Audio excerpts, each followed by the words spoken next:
lighting the sky below them. "What is it?" "Lightning. We're flying above a storm." Thomas leant closer, angling his mobile phone towards the window to capture a photograph of the display, like fireworks that were being lit just for them. Catherine watched in awe as the blackness below was illuminated every few seconds. Thomas was right. The holiday had been a great idea. She awoke with a jolt as the main lights came back on and the cabin crew manager began her final announcement. "Welcome to East Midlands Airport, where the outside temperature is 3 degrees.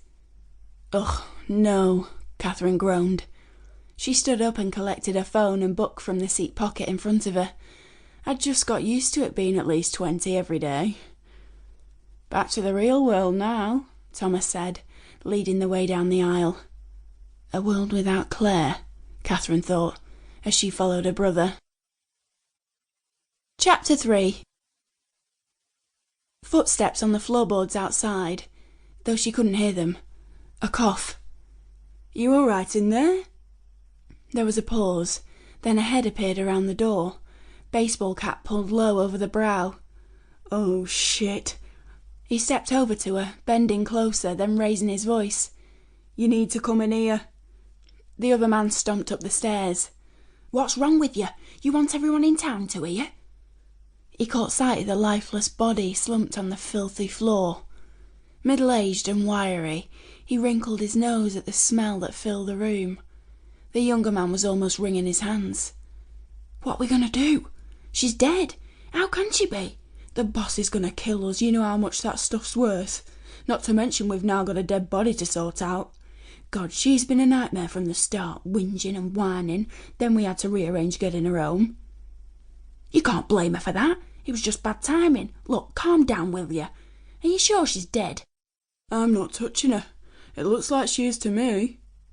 Squatting over the woman on the floor, the older man felt for a pulse in her neck.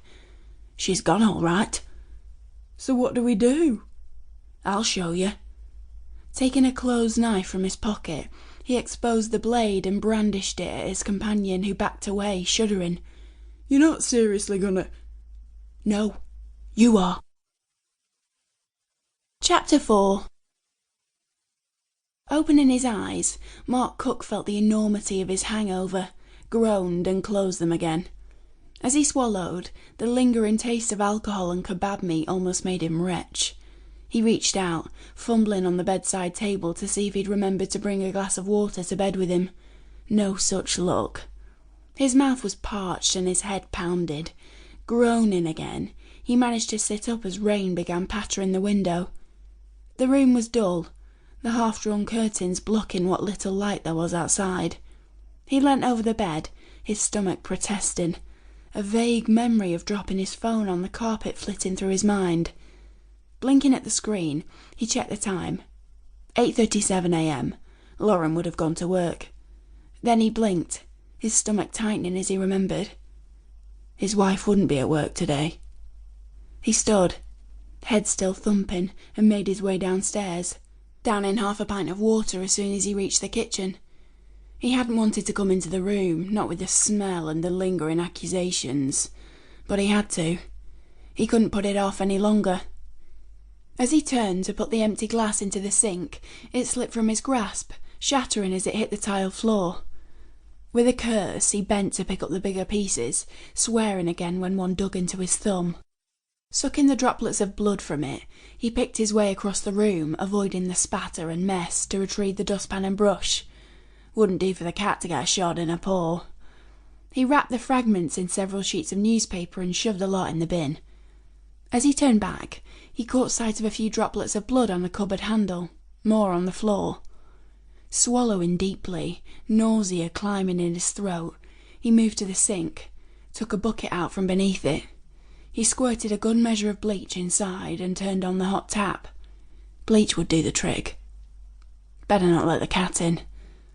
He mopped the floor and wiped down the cupboards, then washed the tabletop and legs and the wooden chairs and work surfaces with a spray cleaner that also contained bleach.